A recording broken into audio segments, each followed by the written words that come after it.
Assalamualaikum warahmatullahi wabarakatuh. Saya Almas Fitria Salsabila ingin menjelaskan implikasi komunikasi verbal dan non-verbal dalam pembelajaran. Daftar isi yang akan saya bahas adalah latar belakang, ada pembahasan, dan juga ada kesimpulan. Langsung saja kita masuk ke daftar isi yang pertama, yaitu latar belakang. Keberadaan manusia sebagai makhluk sosial itu tidak terlepas dari kegiatan komunikasi dengan manusia lainnya. Panca indera dan kata-kata atau tulisan memiliki peranan yang penting dalam jalinan komunikasi antar manusia. Mengingat komunikasi merupakan proses penyampaian dan juga pemindahan pesan, maka faktor utama yang harus ada adalah bahasa. Proses komunikasi tersebut bisa dilakukan melalui dua cara, ada bahasa verbal, ada juga bahasa non-verbal. Seperti itu. Selanjutnya yaitu pembahasan komunikasi verbal. Komunikasi verbal, aktivitas manusia dalam berkomunikasi yang paling mudah dikenali adalah berkomunikasi melalui kata-kata atau disebut dengan komunikasi verbal. Dalam konteks pembelajaran pun, komunikasi verbal ini cukup dominan dilakukan, baik oleh seorang pendidiknya maupun oleh peserta didik itu sendiri. Selanjutnya, komunikasi verbal ini terdiri dari komunikasi lisan dan juga komunikasi tulisan. Komunikasi lisan adalah komunikasi yang dilakukan dengan pengucapan kata-kata lewat mulut yang dikeluarkan oleh komunikator. Komunikasi lisan juga bisa diartikan sebagai proses di mana seseorang pembicara berinteraksi secara lisan dengan orang lain untuk tujuan tertentu.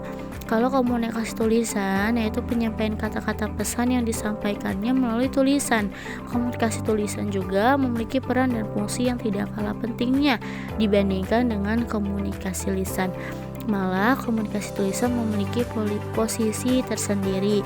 Jika komunikasi lisan bisa saja terdistorsi oleh berbagai faktor eksternal dan sangat dipengaruhi oleh pelaku komunikasi lisan itu sendiri, maka komunikasi tulisan ini lebih bersifat tertata, dan juga terstruktur. Selanjutnya ada komunikasi nonverbal. Secara sederhana dapat diartikan bahwa komunikasi nonverbal atau nonverbal communication itu adalah komunikasi yang disampaikan dengan isyarat yang bukan kata-kata atau melalui simbol dan juga lambang. Seperti itu.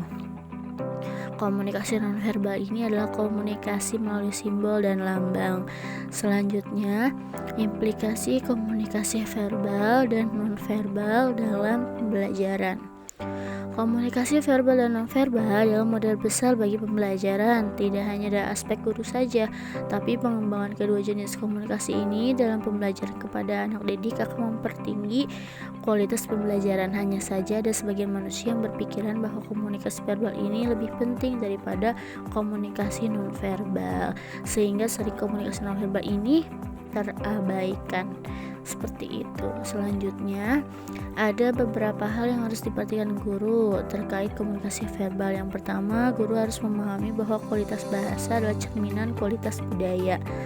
Sudah saatnya seorang guru benar-benar memilih dan memilah kalimat-kalimat yang keluar dari mulutnya saat mengajar, mulai dari membuka pelajaran sampai menutup pembelajaran.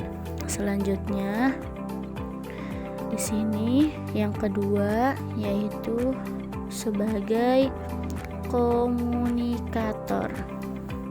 Guru harus mulai mempertimbangkan untuk berbicara dengan porsi yang tepat, tujuan yang tepat, dan dengan cara yang tepat. Apalagi dengan tren strategi pembelajaran yang sudah bergeser dari teacher-centered ke student-centered, guru tidak bisa lagi menjadikan setiap pertemuan di kelas sebagai wilayah kekuasaannya secara absolut untuk berbicara.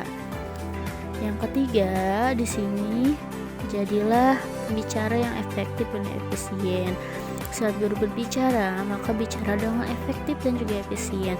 Efektif itu artinya tepat sasaran, dan efisien artinya tepat waktu. Hindari kalimat panjang dan mubazir, sehingga justru membuat peserta didik bingung menangkap pesan dan juga maksud yang dijelaskan oleh gurunya.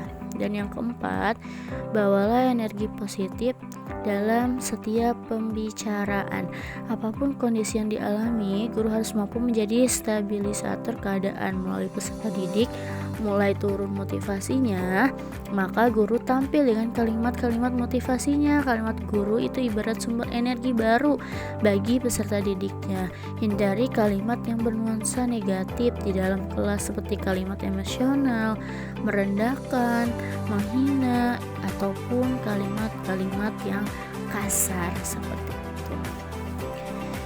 Itu 4 hal yang harus diperhatikan dulu terkait komunikasi verbal. Selanjutnya ada implikasi komunikasi nonverbal dalam pembelajaran.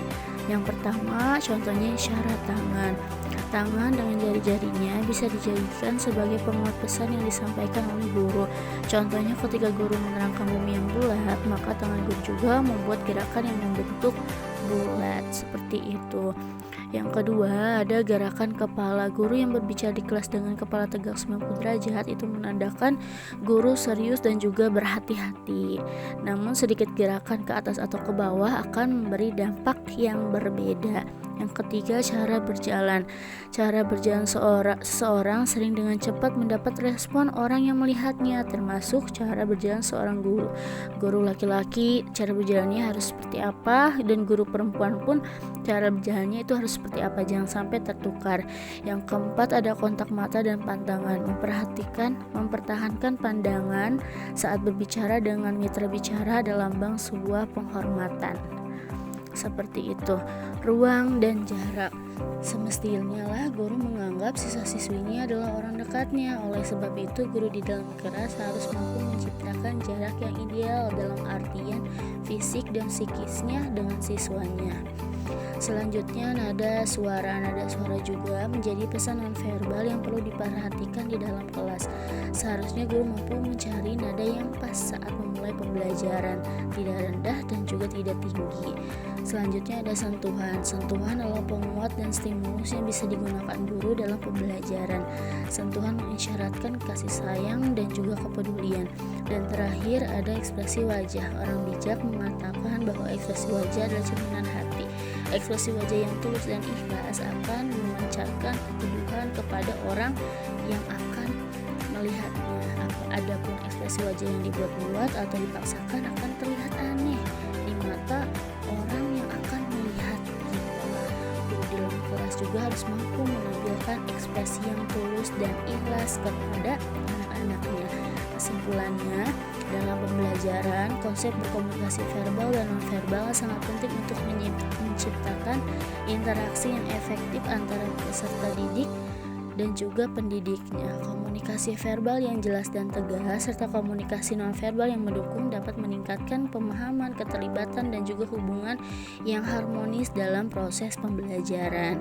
Baik, jika ada yang ingin ditanyakan silahkan tanyakan di kolom komentar ya. Terima kasih. See you next time. Bye bye.